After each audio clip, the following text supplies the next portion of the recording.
US presidential elections अब complete हो चुके हैं और it is very much clear कि Joe Biden is going to take the charge of the new administration. Foreign entrepreneurs जो कि एग्जिस्टिंग एडमिनिस्ट्रेशन की इमिग्रेशन पॉलिसीज और एग्जीक्यूटिव ऑर्डर्स की वजह से काफ़ी परेशान थे और अपना ट्रस्ट ऑफ इन्वेस्टमेंट जो है वो अपना लूज कर रहे थे। नाउ दे आर एक्सपेक्टिंग कि new administration US investor visas के ऊपर किस तरह इम्पैक्ट करती है, इससे उनको क्या बेनिफिट्स हासिल होंगे, क्या इसमें कोई चेंज आएगा, क्या इन्वेस्टर वीज़ास का प्रोसेस कॉम्प्लिकेट होगा या रिलैक्स होगा, और लॉन्ग टर्म पे उनकी इन्वेस्टमेंट्स और बिजनेसेस की सेफ्टी, सिक्योरिटी और उनका फ्यूचर जो है उसके बारे में बहुत कंसर्न्स हैं। So let's cover all this topics in this video and see कि बाइडेन एडमिनिस्ट्रेशन इन्वेस्टर वीज़ास के ऊपर क्या इम्पैक्ट लेके आएगी। So stay tuned.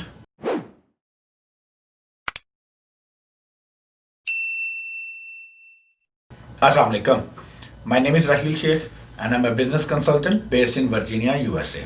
मेरी फर्म स्टार्टअप बिजनेस ब्यूरो में हम फॉरेन इन्वेस्टर्स और एंटरप्रेन्योर्स जो यूएस में अपना बिजनेस सेटअप करना चाह रहे हैं या बिजनेस एक्वायर करना चाह रहे हैं उनको consulting and management services provide करते हैं और इसके साथ साथ उनके यूएस के इन्वेस्टर वीज़ास जो E2 वीज़ास के नाम से जाने जाते हैं उनको परसू करने में असिस्ट करते हैं। In the recent years Trump administration ने इमिग्रेशन से रिलेटेड बहुत सारी जो है वो पॉलिसीज चेंज की हैं, काफ़ी सारे रिफॉर्म्स किए हैं, काफ़ी सारे एग्जीक्यूटिव ऑर्डर्स जो है वो पास किए हैं, जिसमें इमिग्रेशन रिलेटेड वीज़ा कैटेगरीज और ग्रीन कार्ड कैटेगरीज या एम्प्लॉयमेंट रिलेटेड वीज़ा कैटेगरीज को टेम्परेरी तौर पर सस्पेंड किया गया। दो के इनमें से किसी भी एग्जीक्यूटिव ऑर्डर का इन्वेस्टर वीज़ा कैटेगरीज जो कि E1 एंड E2 कैटेगरीज हैं उनके ऊपर डायरेक्ट कोई इम्पैक्ट नहीं था और ना वो इन एग्जीक्यूटिव ऑर्डर से मुतासर हुए थे, except that one visa category जो कि L1 वीज़ा कैटेगरी है।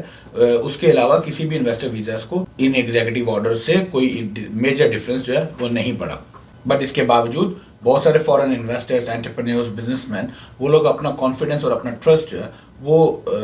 लूज कर रहे थे because of the current administration, उनकी sudden policy, sudden executive orders, और इस वजह से अपनी इन्वेस्टमेंट्स के बारे में काफ़ी कंसर्न्स थे। और अब जबकि न्यू एडमिनिस्ट्रेशन अपना चार्ज संभालने जा रही है, उनकी बहुत सारी उम्मीदें और एक्सपेक्टेशंस और एंटिसिपेशंस हैं वो न्यू एडमिनिस्ट्रेशन से हैं कि वो ये जानना चाह रहे हैं कि अब ये जो नई एडमिनिस्ट्रेशन है इसके इमिग्रेशन के ऊपर क्या इम्पैक्ट होंगे, इसके बिजनेस वीज़ास के ऊपर क्या इम्पैक्ट होंगे, इसके बिजनेस वीज़ास के फ्यूचर के ऊपर क्या इम्पैक्ट होंगे, और whether this is the right time now to make your business investments in the US और नो।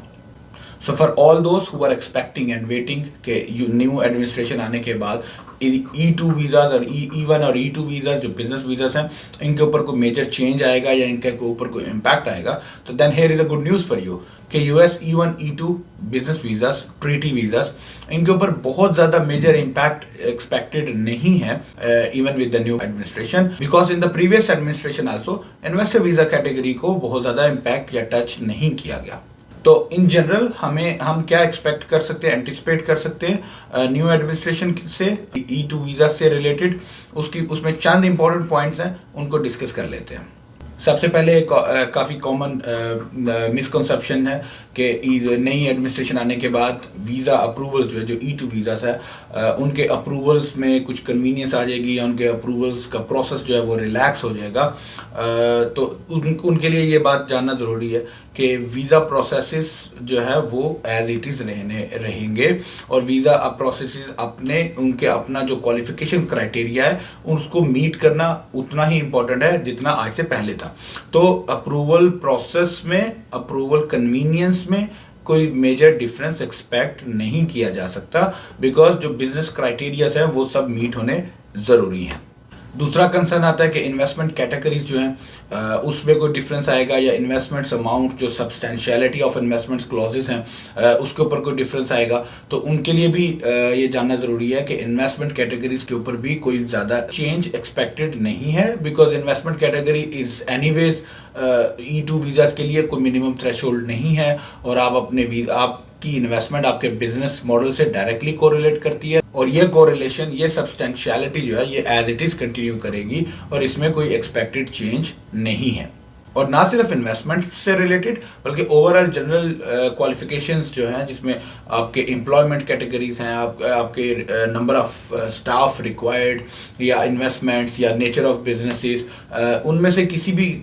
चीज़ में, किसी भी प्रोसेस में, किसी भी कॉन्सेप्ट में कोई मेजर डिफरेंस या मेजर चेंज एक्सपेक्टेड नहीं है even with the new administration. जब हम प्रोसेस और टाइम फ्रेम की बात करें तो एक पोटेंशियल एक्सपेक्टेशन है कि employment authorization for the spouse, क्योंकि E2 वीज़ाज में आपकी स्पाउस जो है उनको एम्प्लॉयमेंट ऑथराइजेशन जो है वो लेना पड़ता है, ताकि वो ओपनली US में कहीं पे भी जॉब या बिजनेस या कुछ भी एम्प्लॉयमेंट से रिलेटेड अपनी जो एक्टिविटीज़ हैं उनको कंटिन्यू कर सके। तो उस एम्प्लॉयमेंट ऑथराइजेशन की, जो कि US में लैंड होने के बाद या US के स्टेटस चेंज होने के बाद आप अप्लाई करते हैं, तो इसका स्टैंडर्ड प्रोसेस जो है वो कपल ऑफ मंथ्स तक जाता है, समटाइम्स 5, 7, 8, 9 मंथ्स तक भी ड्रैग डाउन हो जाता है एम्प्लॉयमेंट ऑथराइजेशन आपकी स्पाउस की आने में। उसको 3 मंथ्स स्टैट्यूटरी रिक्वायरमेंट्स के अकॉर्डिंगली उसको लिमिटेड कर दिया जाए कि शायद उसका प्रोसेस फास्ट होने की एक्सपेक्टेशन मौजूद है, कि instead of waiting for 7, 8, 9 months आप जो है वो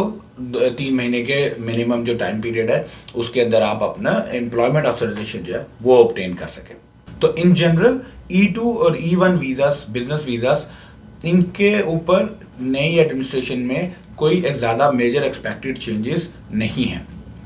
but on the other side, as per the election campaign, Biden administration के बहुत सारे प्रोमिसेस हैं इमिग्रेशन रिफॉर्म्स के, ओवरऑल इमिग्रेशन स्ट्रक्चर को रिफॉर्म करने के।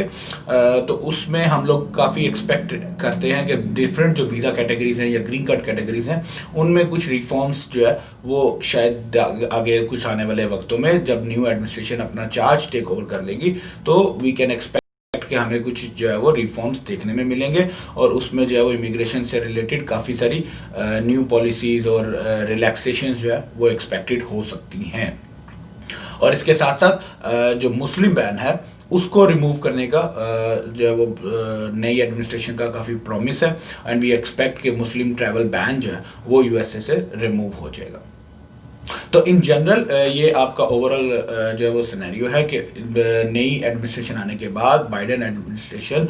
बिजनेस वीज़ास के ऊपर क्या इम्पैक्ट करेगी, उससे इन्वेस्टर्स को क्या फ़ायदा होगा, ताकि इनकी बेस के ऊपर इन्वेस्टर्स अपने बिजनेसेस को स्टार्ट करने का और प्लान करने का, और US इन्वेस्टर वीज़ास को परसू करने का अपना प्लान जो है वो 2021 के अंदर अपना प्लान उसको कंप्लीट कर सके। अगर आपको इन्वेस्टर वीज़ा से रिलेटेड, बिजनेस सेटअप से रिलेटेड और USA बिजनेस माइग्रेशन से रिलेटेड कोई भी कंसर्न्स या क्यूरीज हो तो feel free to reach out to me, I will be happy to answer you. Thank you so much. अस्सलाम वालेकुम।